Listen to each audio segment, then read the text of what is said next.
Hello everyone, welcome back to my channel Physics Exam Point.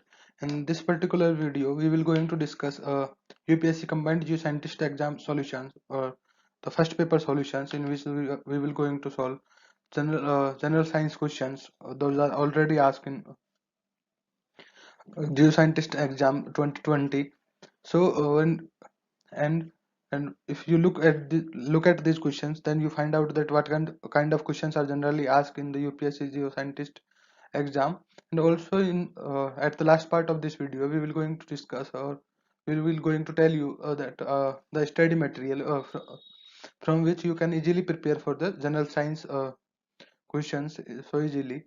And once you prepare for geoscience questions within the 5 to 6 hours time, and you can score very good marks in your GS paper 1 also. So you should watch this video till the end, in because in the uh, last section of this video we will tell you that how you can prepare in very short time to the general science section for GS paper 1. And because you if you analyze the paper of UPSC geoscientist or UPSC combined geoscientist exam, then you find out that from the general science section we get around 20 marks of questions, or those questions are very easy, and out of them we will discuss few here. And from looking those questions you can find out that what kind of questions are generally asked. So and once you get an idea that what kind of questions are asked, then you can easily prepare for your GS paper 1 for UPSC geoscientist exam. So let's start our video with few questions that are already asked in the UPSC combined geoscientist exam 2020. So let's start our discussion with the first general science question. The first question is that at atmospheric pressure, the density of water is maximum at a temperature of, and option A is given is 0 degree centigrade, option B is 4 degree centigrade, option C is minus 4 degree centigrade, and option D is 1 degree centigrade. And I think that if you do not know the actual answer of this question, then you think that at 0 degree centigrade, since water is converted into the ice form, then density of water is also maximum at 0 degree centigrade. First, uh, but the important thing is here is that if you look at the question, then at atmospheric pressure, it's asked for density of water, not for density of ice. So you should clearly differentiate between the water and ice, because at 0 degree centigrade, water is converted into the ice, and the question is not asking about density of ice. So its first thing is that it's clear that what density of water is not maximum at 0 degree centigrade. And second thing is that if you look at the interaction forces that are going that combine to different water molecules together, then you find out that the force at atmospheric condition, that is 760 torr or 10 to the power 5 pascal pressure, and you find out that temperature equals to 3.9 degrees centigrade or around 4 degrees centigrade. Force is maximum, and more number of water molecules are combined together within a small volume, because of the large interaction force between two water molecule or different types of water molecules and different number of water molecules. So within a small volume we have large number of water molecules together. So correct answer of this is question is option B, that is 4 degrees centigrade. And also as I said in the introduction, also we will going to tell you that from where you can prepare such kind of questions. So you should watch this video till the end, and in the end section of this video we will going to tell you from where you can easily prepare within the 5 to 6 hours time for general science section, and you can easily score 18 or 19 marks out of 20 marks. So next question is that uh, which one of the following statement is not true about the sound waves? And if you you want to answer this question, then you first should know uh, that what are the sound waves. So once you know that sound wave, what are sound wave, then you can easily solve this question. So first thing is that sound waves are not like EM wave, that or that is light, that is not a transverse wave, it is a longitudinal wave, that is vibrations are in the same direction as the direction of propagation. Also, second thing is that the to propagate a sound wave we should need a medium. Without a, presence of a medium, we cannot or sound wave cannot travel through vacuum. Means that for propagation of a sound wave we must need a medium. A medium can be water, oil, and anything, but we need at least one medium. And so let's first look at what are the options. And option A is sound waves are longitudinal in nature. Yes, sound waves are longitudinal in nature because these are not electromagnetic wave, and for sound waves, vibration and electric field is all in the same direction as the direction of propagation. Second option is that sound wave can propagate through water. So as I said earlier, that sound wave needs a proper medium to propagate through it. So sound waves can travel through water.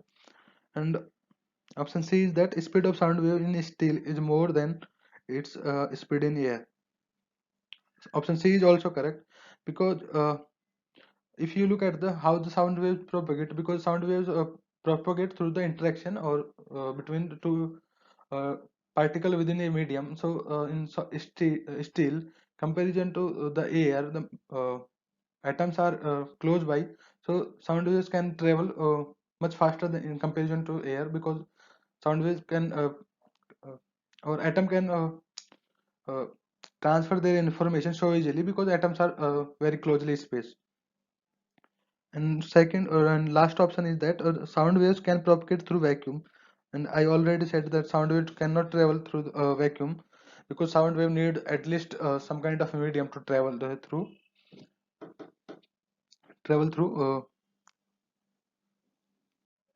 because sound wave needs a medium, because sound wave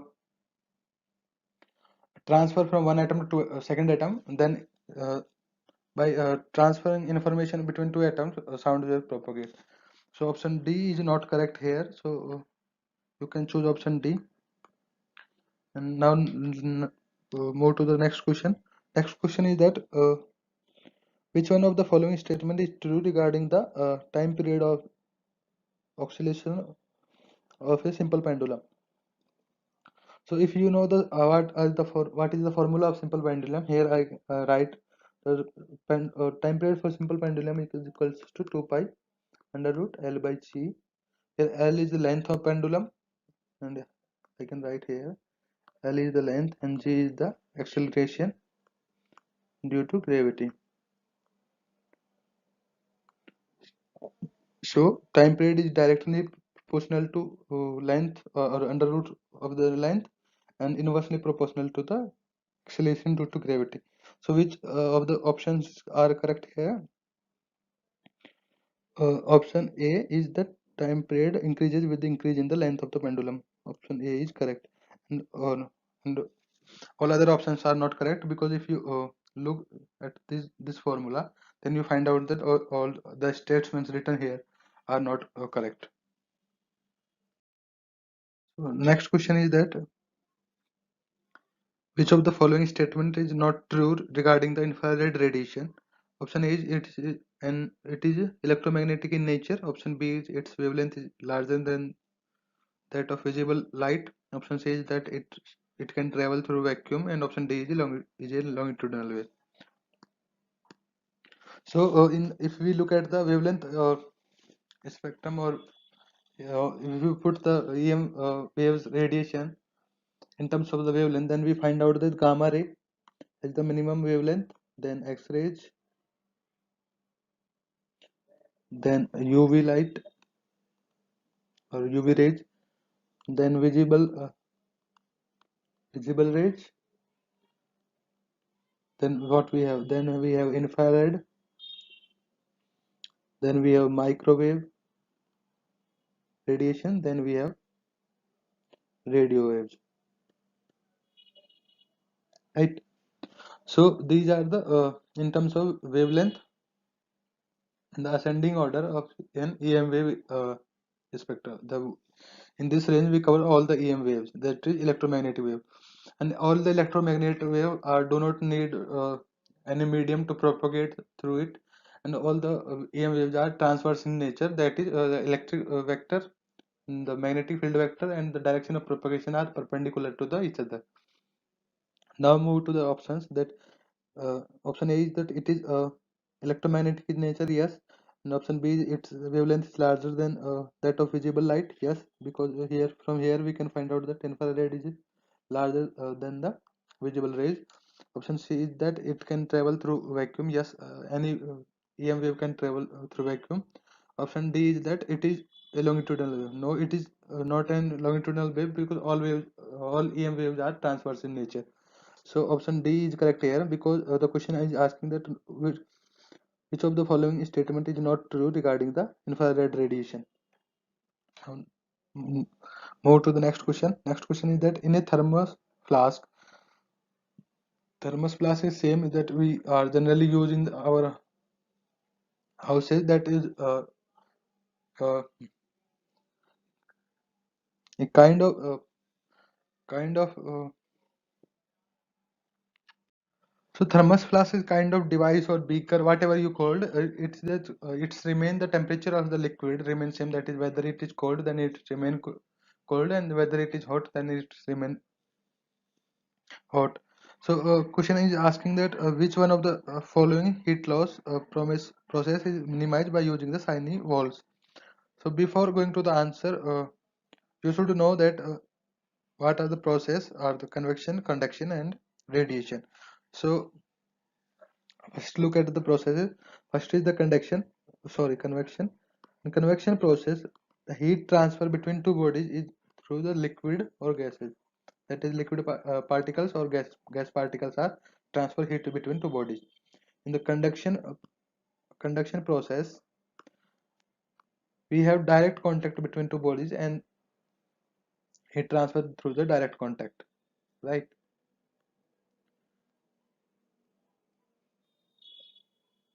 And then last is the radiation, and in the radiation part, we transfer the heat energy from one body to another body by the thermal radiations, so or thermal emissions. So here we use the thermal radiations. So to answer this question, which of the following heat loss process is minimized by using Sine walls? Because we know the Sine walls are walls which are stainless steel walls painted with a thin layer of silver particles, and we use silver because silver has very high reflectivity values for the EM wave. So we use the silver. So by using Sine walls, we only get reduced out of reduce the heat losses. Those are from using the radiation part, because for other part we do not use radiation, or we do not use the property of reflectivity of walls. So only the radiation part we can minimize using the Sine walls. And also remember that Sine walls are made of stainless steel painted with the thin film of silver particles. Now next question is that which of the following statement is correct regarding the magnetic field inside a current carrying solenoid? So you all know that what is the solenoid. Then first option is that the magnetic field inside the solenoid is zero. No, magnetic field inside a solenoid is B equals to mu naught n I, where n is represents the number of turns per unit length. Right. Then option B is that magnetic field lines inside the solenoid is uniform at all the points. Right. And option C is that the magnetic field inside the solenoid increases as we move towards the ends. And option D is that the magnetic field inside the solenoid decreases as we move towards the end. So if we you know all know that inside the solenoid we have finite magnetic field value, and outside the solenoid we have the zero magnetic field value. But if you look at the magnetic field value for the large solenoid at the center and at the end point, then you find that the value of magnetic field at the center is two times the magnetic field value at the ends point of the a long solenoid. So from here we can conclude that the magnetic field inside the solenoid decreases as we move towards the ends. So you can look at the derivation part of the solenoid magnetic field within the long solenoid and also the outside the solenoid, how it's become zero. And one more confusing point is there here is that magnetic field inside the solenoid is uniform at all point. It's not uniform at all point, it's nearly uniform. So option B is also correct, because the magnetic field lines are not same, because at the center we have a large number of magnetic field lines within the small area, and at the endpoints we have large uh, small number of field lines in the same area. That's why we have two different values of magnetic field at the center and at the endpoints. So magnetic field value or magnetic field value inside the solenoid throughout the solenoid is not uniform, it's nearly uniform. So you can also look at this question. So next question is that a current carrying circular loop having n number of turns per unit length and has a current I through it, and if the current through it and number of turns per unit lengths are double, then magnetic field at the center of the loop, its options are: A remains same, option B is increases by 4 times, option C increases by 2 times, and option D is decreases by 2 times. So if you calculate the magnetic field at the center of a circular loop by considering its diameter equal to 2r, then you find out that using the Biot-Savart's law, that magnetic field at the center of the circular loop is equals to mu naught Ni divided by 2r. R is the radius of the circular loop, or N is the number of loops, and I is the current through the circular loop. Using Biot-Savart law, we can easily calculate this. So now let's move to the if the what is the question says that if the current through it and the number of turns per unit length are doubled, we double the both the number of loops, number of turns per unit length, as well as the current through it. That is, we double 2 times number of loops now and 2 times of current of initial. Then we have the 4 times of the magnetic field. Suppose we, because 2 times comes from here and 2 times comes from here, so magnetic field strength is increases by 4 times. So option B is correct here. By using Biot-Savart law, you can easily calculate this. Now next question is that a metallic wire having length L and area of cross section equals to A has a resistance R, right? It is now connected in a series with a wire of same metal but with a length of 2L and area of cross section equals to 2A. Then total resistance of the combination will be. First is it is given that it is a series combination, right? It's written here that it is series combination. So first start with that. How we can write the resistance? Resistance we can write R equals to rho. Rho is the resistivity of the wire, and L by A, where L represents the length of the wire and A represents the cross area of cross section. So first on, so we can calculate the resistance of the both wires. Suppose this is the resistance for first wire, and for the second wire we have the same material, so same rho.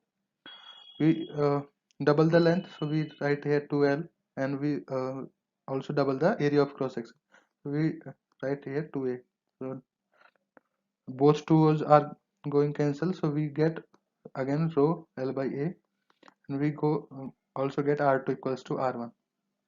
So remember that in series combination the total resistance is just the addition of the two resistances. So we have R equals to net R equals to R1 plus R2, that is rho L plus A, rho L times rho L by A plus में rho L by A is equals to 2 rho L by A. So we have a value of 2R, right? Because R1 is equals to R. So we get the value of equals to 2R. You can use this relation so that you can easily get the answer. Now second last question is that which one of the following is not a unit of the magnetic field strength, right? Question is that again, which one of the following is not a unit of the magnetic field strength? So This is a class 10th question, 10th class 10th level question. And if you look at it, that what is the magnet? First, look at what is the magnetic field strength. Magnetic field strength is the magnetic field that we applied, that is value of H. And sometimes in or some for some mediums we also have magnetic field strength is directly proportional to the magnetic field intensity B. So what the values of what magnetic field intensity and magnetic field strength, what are the units of magnetic field intensity and magnetic field strength are Gauss, Tesla and the ampere per meter.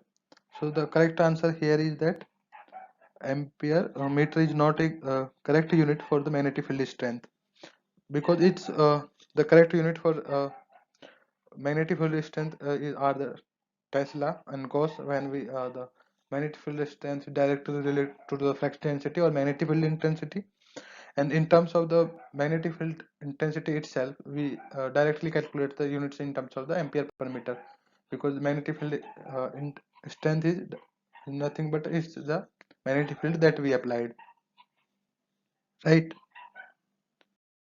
So this is the last question of for today.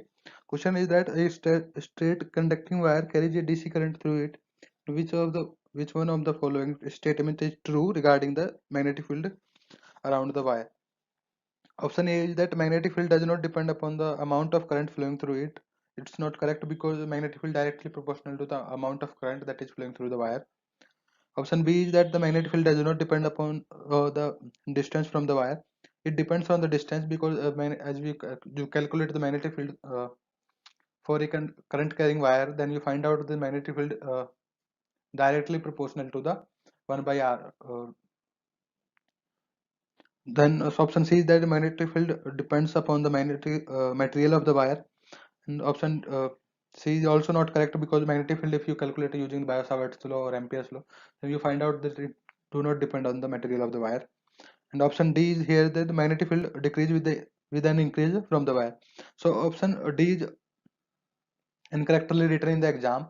So purpose of this question is that if you find out that in any particular question, if the options are written incorrectly, then you should attempt those questions, because in those questions if you attempt even wrongly, then the most probable chance are that you get marks for it, because in that case the marks are awarded to all those candidates who attempt that particular question. So uh, so you should attempt those kind of questions. By the way, the author or the examiner want to ask here is that the magnetic field decreases with an increase in the increased distance from the wire. So option D is correct here, if it is written correctly.